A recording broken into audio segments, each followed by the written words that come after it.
I never thought a Tuesday afternoon at Gloria's Diner would change my life forever. My name is Emma, and I'm 23 years old. I have cerebral palsy, which means my muscles don't always cooperate the way I want them to. My left hand trembles, my walk is unsteady, and sometimes my speech gets a little slurred when I'm tired or nervous. But I've never let that define who I am. I work part-time at a local bookstore. I have amazing friends, and I absolutely refuse to let anyone make me feel less than human. That day started like any other. I finished my shift at the bookstore around 2 in the afternoon and decided to grab a late lunch at Gloria's Diner. It's this cozy little place on Maple Street that's been around since the 1950s. The booths have cracked red vinyl seats. The jukebox in the corner still plays Buddy Holly, and Gloria herself, this sweet woman in her 70s, always remembers that I like extra pickles on my burger. It's my safe space, you know.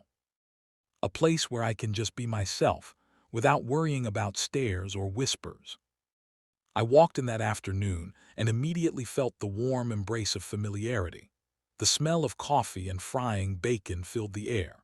Gloria waved at me from behind the counter, her reading glasses hanging on a chain around her neck. There were only a handful of other customers. An elderly couple sat in the corner, booth sharing a piece of apple pie. A truck driver was at the counter reading a newspaper. And then there was a table near the window with 4 people who looked to be in their early 20s, maybe a year or two younger than me. I didn't pay them much attention at first. I made my way to my usual booth near the back, the one next to the vintage Coca-Cola poster. Walking always takes me a bit longer, and I have to concentrate on each step. My physical therapist always tells me to take my time, to not rush, because that's when I'm most likely to stumble.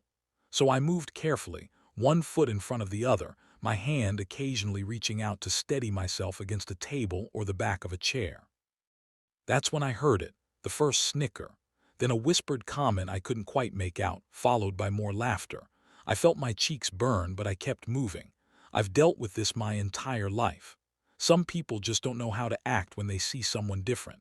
I slid into my booth and picked up the laminated menu even though I already knew what I wanted. Gloria came over within seconds, her kind eyes crinkling at the corners. She asked me how my day was going, and I told her it was good, that I'd sold 3 books that morning to a lovely woman who was starting a book club. Gloria smiled and said that was wonderful, then took my order: cheeseburger with extra pickles, fries, and a chocolate milkshake. She patted my hand gently before heading back to the kitchen, and I felt a little bit of the tension leave my shoulders. I pulled out my phone and started scrolling through social media, trying to ignore the periodic bursts of laughter from the table near the window. But it was getting harder to ignore. The laughter was getting louder, more pointed. I glanced up and caught one of them, a guy with bleached blonde hair and a varsity jacket, staring directly at me while mimicking a tremor with his hand. His friends erupted in laughter. My stomach twisted. I looked back down at my phone, my hands shaking worse now, but not from my condition, from anger, from humiliation, from that familiar feeling of being reduced to nothing more than entertainment for cruel people. I wanted to leave. I wanted to stand up and walk out with whatever dignity I had left.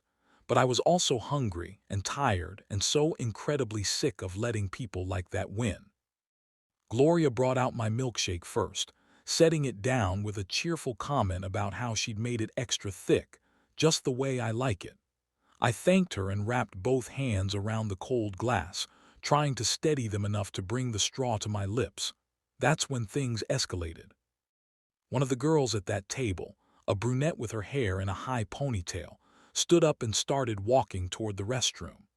As she passed my booth, she made an exaggerated stumbling motion, flailing her arms and nearly knocking into my table. Her friends howled with laughter. She turned back to them with this ugly, triumphant grin on her face and said loud enough for the whole diner to hear that she hoped whatever I had wasn't contagious. The elderly couple in the corner looked over with disapproving frowns. The truck driver at the counter shifted uncomfortably, but nobody said anything. Nobody ever does. People don't want to get involved. They don't want to make a scene. So they look away and pretend they didn't see anything, and people like me are left to deal with it alone. I felt tears prickling at the corners of my eyes, but I refused to let them fall. I would not give these people the satisfaction of seeing me cry. I took a long sip of my milkshake, focusing on the cold sweetness, trying to calm the storm of emotions churning inside me. The girl went to the restroom, and her friends continued their commentary, making bets about whether I'd spill my food all over myself when it arrived. Gloria came out with my burger and fries a few minutes later. I could tell by the tightness around her mouth that she'd heard what was going on. She set my plate down carefully and leaned in close, her voice low and fierce. She told me not to pay them any mind, that they were just ignorant kids who didn't know any better. She said I was twice the person any of them would ever be. I thanked her, my voice barely above a whisper, and she squeezed my shoulder before walking away. I picked up my burger with both hands, determined to eat my lunch like a normal person. But my hands were shaking so badly from the adrenaline and emotion that I could barely keep hold of it. I managed a few bites, some fries, tried to act like everything was fine. The four at the other table had gotten bored with their commentary for a moment and were looking at their phones, occasionally showing each other something and laughing. Then the worst part happened. I reached for my milkshake and my trembling hand knocked it over. The glass tipped and chocolate milkshake went everywhere, flooding across my table, dripping onto the seat, splashing onto my jeans. I let out a small gasp and immediately started trying to clean it up with napkins, but my hands weren't cooperating and I was just making more of a mess. The table of four erupted in applause and cheers like I'd just performed some kind of slapstick comedy routine for their entertainment. The blonde guy stood up and gave an exaggerated bow in my direction, saying something about how that was the best show he'd seen all week. His friends were nearly crying with laughter. And then the brunette girl, the one who'd mocked my walk earlier, came back from the restroom. She took in the scene. The spilled milkshake, me desperately trying to clean it up, her friends laughing hysterically. And she walked right up to my table. I looked up at her, napkins clutched in my shaking hands, and for just a second I thought maybe she was going to apologize. Maybe seeing me there, covered in milkshake, actually trying so hard to maintain some dignity, had sparked some basic human decency in her. Instead, she reached out and slapped me across the face. Not hard enough to really hurt, but hard enough to shock, hard enough to humiliate. She told me I was disgusting and that people like me shouldn't be allowed in public places where normal people had to eat. Then she turned on her heel and went back to her table where her friends gave her high fives like she'd just accomplished something impressive. The diner went completely silent. Even the jukebox seemed to have stopped playing, though that might have just been my perception. My cheeks stung. My face was hot with shame. The elderly couple in the corner looked horrified. The truck driver had stood up, his fists clenched, but he didn't move toward them. Gloria came rushing out from behind the counter, her face red with fury. She pointed at the door and told those four to get out of her diner immediately. She said she wouldn't have that kind of behavior in her establishment and that they were banned for life. The blonde guy threw some money on their table with exaggerated casualness and said they wouldn't want to eat in a place that served people like me anyway. They all filed out, still laughing, still making comments, treating the whole thing like it was just a funny story they'd tell their other friends later. Gloria came over to my booth immediately, bringing towels and a fresh glass of water. She kept apologizing like it was somehow her fault, telling me she should have thrown them out the moment they started. I told her it wasn't her fault, that I was used to it, which made her even more upset. She said nobody should have to be used to that. The elderly couple came over to make sure I was okay. The truck driver offered to follow those kids and have a word with them, but I shook my head. What was the point? People like that never changed. Gloria insisted on making me a fresh meal on the house, but I'd lost my appetite completely. I just wanted to go home, take a shower, and pretend this day never happened. I cleaned myself up as best I could in the restroom, avoiding my own reflection in the mirror because I didn't want to see the red mark on my cheek or the defeat in my eyes. When I came out, Gloria had packaged up a fresh burger and fries for me to take home. She refused to let me pay for anything. She hugged me tight and told me she was so sorry, and I told her thank you for always being kind. I left the diner and started the walk back to my apartment. It was only about 3 blocks away, but it felt like miles. Every step felt heavier than the last. I kept replaying the whole scene in my head. The mocking, the laughter, the slap. That girl's face, so full of contempt and cruelty. I'd faced discrimination before countless times, but something about this felt different. Maybe it was the physical contact. Maybe it was just the final straw after years of similar incidents. But I felt broken in a way I hadn't felt in a long time. When I got home, I put the food in the fridge and went straight to my room. I sat on the edge of my bed and finally let myself cry. Big, ugly, heaving sobs that shook my whole body. I cried for the little girl I used to be who didn't understand why other kids didn't want to play with her. I cried for the teenager who ate lunch alone in the library to avoid the cafeteria stairs. I cried for the adult I'd become who still had to deal with this garbage on a regular basis. And I cried because I was just so tired. Tired of fighting. Tired of proving my humanity to people who'd already decided I was less than. I must have fallen asleep because the next thing I knew, my phone was ringing. It was almost 6 in the evening. I looked at the screen and saw it was my best friend Marcus calling. Marcus has been my friend since we were kids. He's the kind of person who never saw my disability as anything other than a part of who I am, no more defining than my brown hair or my love of mystery novels. I answered, and my voice must have given away that something was wrong because he immediately asked what happened. I told him everything, every awful detail. By the time I finished, he was silent for a long moment. Then he said he was coming over and that I should get ready to go back to the diner. I started to protest, saying I never wanted to set foot in that place again, but he cut me off. He told me to trust him. He said I deserved better than to let my safe space be taken away by some bullies, and that he had an idea. Something in his voice made me agree. An hour later, there was a knock on my door. I'd changed clothes and washed my face, though you could still see I'd been crying. I opened the door expecting to see just Marcus, but he wasn't alone. Behind him were 5 of his friends from his motorcycle club. I'd met them before at various gatherings. There was Tank, this huge guy with a long beard who looked intimidating but was actually a total softie who volunteered at an animal shelter. There was Razor, a military veteran with tattoos covering both arms. There was Jinx, one of the few women in the club with bright red hair and more piercings than I could count. There was Preach, an older guy who got his nickname because he used to be a youth pastor. And there was Tiny, who was ironically the biggest of them all, standing at nearly 7 feet tall. They all wore their leather vests with the club patches and colors. Their motorcycles were parked along the street, chrome gleaming in the early evening light. Marcus introduced me like I didn't already know them, explaining to his friends what had happened. I saw their expressions harden as he told the story. Tank's jaw clenched. Razor's eyes went cold.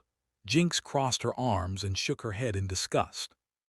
When Marcus finished, Preach looked at me with such genuine kindness and said that nobody deserved to be treated that way, and that they wanted to do something about it if I was comfortable with that. I asked what they had in mind. Marcus explained that they wanted to go back to the diner, have a peaceful meal together, and make sure I felt safe and supported. He said they'd been planning their weekly dinner ride anyway, and Gloria's diner made perfect sense as a destination. If those kids happened to be around, well, sometimes the presence of people who stand up for what's right makes bullies think twice about their behavior. He emphasized that they weren't going to start any fights or break any laws. They just wanted to show solidarity and make sure I knew I had people in my corner. I was hesitant at first. Part of me just wanted to hide away and avoid any possibility of confrontation. But another part of me, the part that was tired of being pushed around, wanted to face this head-on. I looked at these 6 people who barely knew me but were willing to stand up for me anyway, and I felt something shift inside. I said okay. We all walked back to the diner together, the bikers' heavy boots creating a rhythmic sound on the sidewalk. When we were about a block away, they went to get their motorcycles and I continued on foot with Marcus beside me. The rumble of 6 motorcycles starting up filled the air, and then they were riding slowly beside us, flanking us like an honor guard.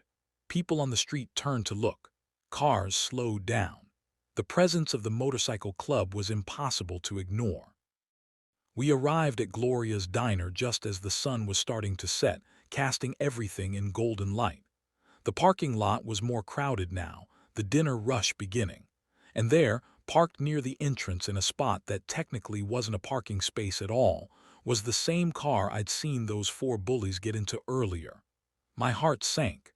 They'd come back. Marcus must have felt me tense because he squeezed my shoulder and told me I didn't have to go in if I didn't want to.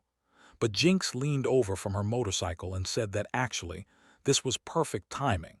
She said sometimes the universe gives you exactly what you need when you need it. I took a deep breath and nodded. We were doing this. The bikers parked their motorcycles in a line near the entrance, taking up several spaces and creating an impressive display of chrome and leather.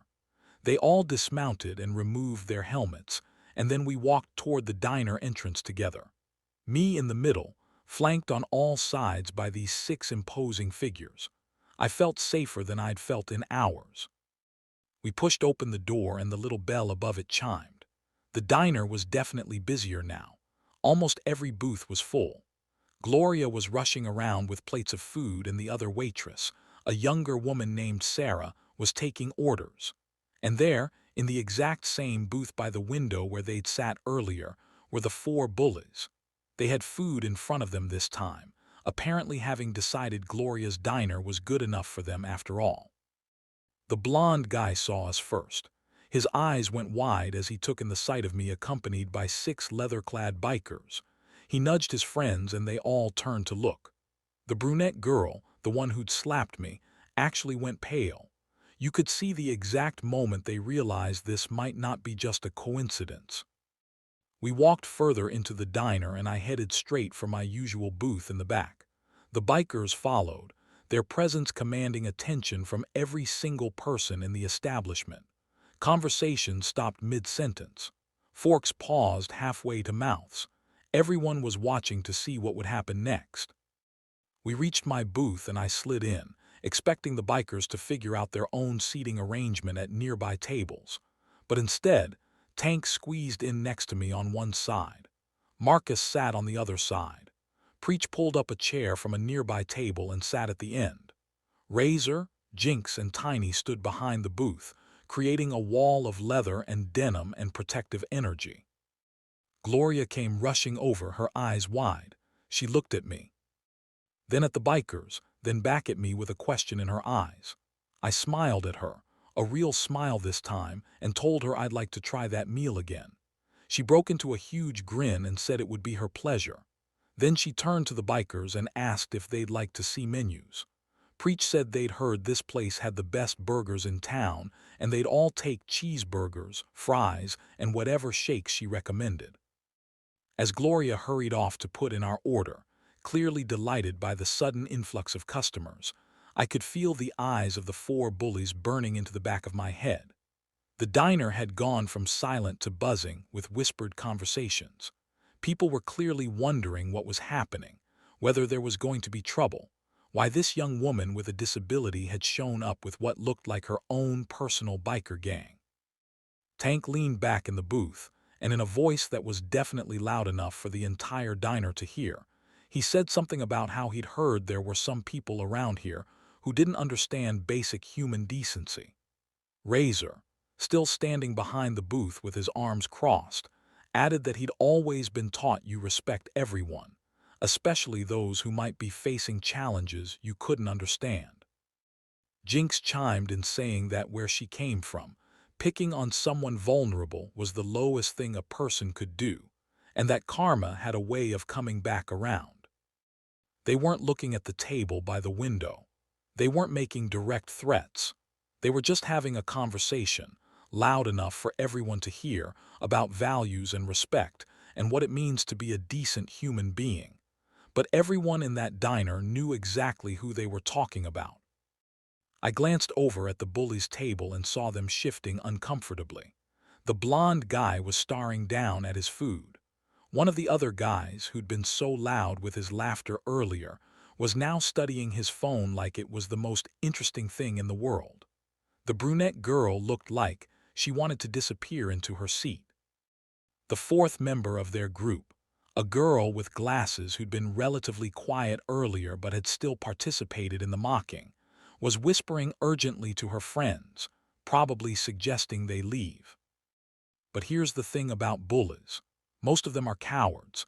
They're brave when their target is vulnerable and alone, but put them in a situation where they might face consequences and they crumble. These four were clearly terrified, but they were also trapped. If they got up and left immediately, it would look like they were running away, and teenage pride is a powerful thing. So they sat there, eating as quickly as they could, desperately trying to figure out their exit strategy. Gloria brought out our shakes first, 7 of them balanced on 2 trays. She set them down with a flourish and told me specifically that she'd made mine extra thick again, and this time she'd even added whipped cream and a cherry. She winked at me and I felt tears prick my eyes again, but happy tears this time. This woman had been protecting me in her own way this whole time, and now she was part of this beautiful show of support. Marcus started telling a story about a time he'd witnessed someone being cruel to a homeless veteran, and how he and his club had made sure that person understood why that behavior was unacceptable. It was a story with a clear message, delivered in a calm, matter-of-fact tone that somehow made it even more powerful. Tiny added his own story about standing up for a kid being bullied at a gas station. Then Preach talked about the importance of protecting the vulnerable as a moral obligation. Our food arrived and we all dug in, the conversation flowing naturally among the group. They made sure to include me, asking about my job at the bookstore, what kinds of books I liked to read, whether I'd seen any good movies lately. They treated me exactly like what I was, a friend, a person deserving of respect and consideration, someone whose company they enjoyed. About halfway through our meal, I needed to use the restroom. I excused myself and started to slide out of the booth. Tank and Marcus immediately moved to let me out, and as I stood up, Jinx materialized at my side. She didn't ask if I needed help. She didn't make a big deal of it. She just walked with me to the restroom, matching my pace, chatting about how she just started reading this mystery series I'd recommended to Marcus months ago. When I came out of the restroom, I had to walk past the bullies' table to get back to my booth. My heart was pounding. I didn't want another confrontation. But as I approached, something unexpected happened. The brunette girl, the one who'd slapped me, stood up. I froze, Jinx tensing beside me. But the girl didn't move toward me aggressively. Instead, she looked down at her feet, her face red, and in a voice that shook slightly, she said she was sorry. I stared at her. The diner had gone quiet again, everyone watching this moment unfold. She continued, saying that what she'd done was horrible and inexcusable, that she'd been showing off for her friends, and she knew that wasn't an excuse, but she wanted me to know she regretted it.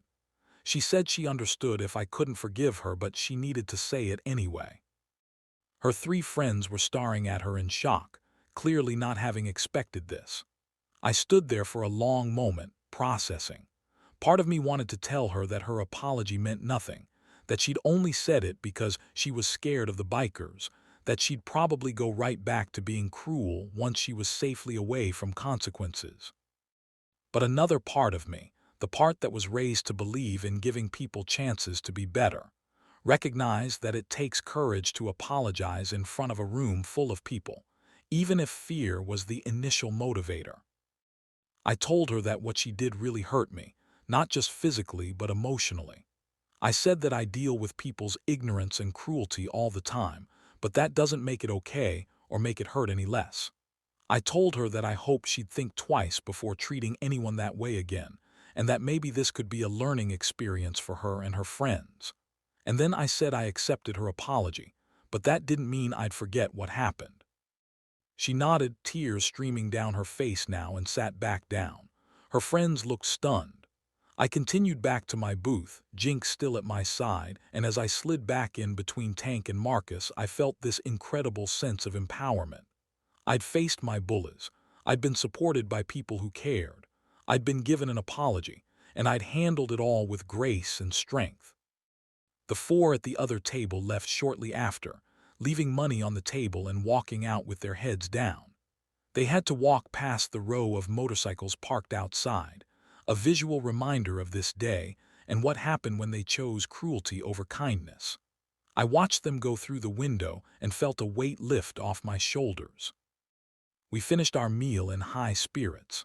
The other diners had returned to their own conversations, though several people stopped by our booth to say supportive things to me or to thank the bikers for what they'd done. The elderly couple from earlier came over and the woman took my hand, telling me she was sorry she hadn't spoken up earlier, but that she was glad to see I had such good friends. The truck driver gave Tank a respectful nod and said he'd buy their table a round of coffee. Gloria refused to let any of us pay. She said it was the least she could do, and that we'd all just earned lifetime free refills on coffee. The bikers tried to insist on paying, saying they just had one of the best burgers of their lives, but Gloria stood firm with her hands on her hips and a look that said there would be no arguing. Marcus finally suggested they leave a very generous tip for Gloria and Sarah instead, and they all threw money into a pile that ended up being nearly $200. As we all stood to leave, Gloria pulled me into a tight hug and told me she was proud of me. She said this would always be my diner and my safe space, and that she'd make sure nothing like what happened earlier would ever happen again in her establishment. I hugged her back and told her thank you for everything, for her kindness not just today but every day I'd come in over the years. We all walked out together into the cool evening air. The sun had fully set now, and streetlights were flickering on. The bikers walked me back to my apartment, their motorcycles rumbling along behind us. When we reached my building, they all took turns giving me hugs and telling me to call any time I needed anything. Jinx gave me her number and said she'd love to grab coffee sometime and talk about those mystery novels. Tank said if I ever needed an escort anywhere, to just say the word. Preach told me I had more strength than I probably realized. Marcus walked me to my door and I turned to him with tears in my eyes, good tears this time, and told him I didn't even know how to thank him. He smiled and said that's what friends do, and that I'd do the same for him. Then he added that his club had actually been looking for more community outreach opportunities, ways to show people that bikers aren't the scary stereotypes movies make them out to be. He said maybe I could help them organize some events, use my perspective to help them understand how to better support people who face discrimination. I told him I'd love that. We hugged and he left to rejoin his friends. I went inside my apartment and immediately felt different, lighter, stronger. For the first time in as long as I could remember, I didn't feel like a victim of my circumstances. I felt like someone who'd stood up for herself, who'd faced cruelty and come out the other side with her dignity intact. The next few days were surreal. The story spread through our small town like wildfire. Someone had taken a photo of the 6 motorcycles lined up in front of Gloria's diner and posted it on social media with a caption asking what was happening. Other diners who'd been there that evening filled in the details in the comments. The story got shared and reshared. Local news picked it up. Suddenly, I was getting messages from friends I hadn't talked to in years, from acquaintances, from complete strangers telling me how inspired they were, or sharing their own stories of discrimination. The 4 bullies faced consequences at their college. Apparently, several people who'd been in the diner that day recognized them and reported what happened to their school administration. They were put on disciplinary probation and required to attend sensitivity training and perform community service. The brunette girl reached out to me through Facebook, sending a long message reiterating her apology and explaining that she'd been going through some personal issues, but realized that was no excuse for her behavior. She said she'd asked to do her community service hours at a disability advocacy center because she wanted to actually learn and grow from this experience. I appreciated that she was trying to make amends, though part of me wondered if she'd have bothered if there hadn't been consequences. But I decided to take her at her word and hoped that she was genuinely trying to be a better person. I sent back a brief message thanking her for reaching out and wishing her well on her journey of growth. Marcus's motorcycle club became local celebrities of sorts. They started getting invited to community events, school assemblies to talk about bullying and standing up for others, charity fundraisers. They embraced it all, using their tough exterior and the attention they received to spread messages of kindness and inclusion. I helped them organize an annual motorcycle rally that raises money for disability services and advocates for accessibility in local businesses. Gloria's Diner became even more popular after the story spread. People came from neighboring towns to eat there, drawn by the story of the owner who stood up for her customer and the bikers who came to back her up. Gloria used the increased business to renovate and make her diner even more accessible, installing automatic doors and creating a ramp entrance so people with mobility devices could enter more easily. She put up a sign in the window that said, "Everyone welcome, no exceptions, no excuses." As for me, I found my voice in ways I never expected.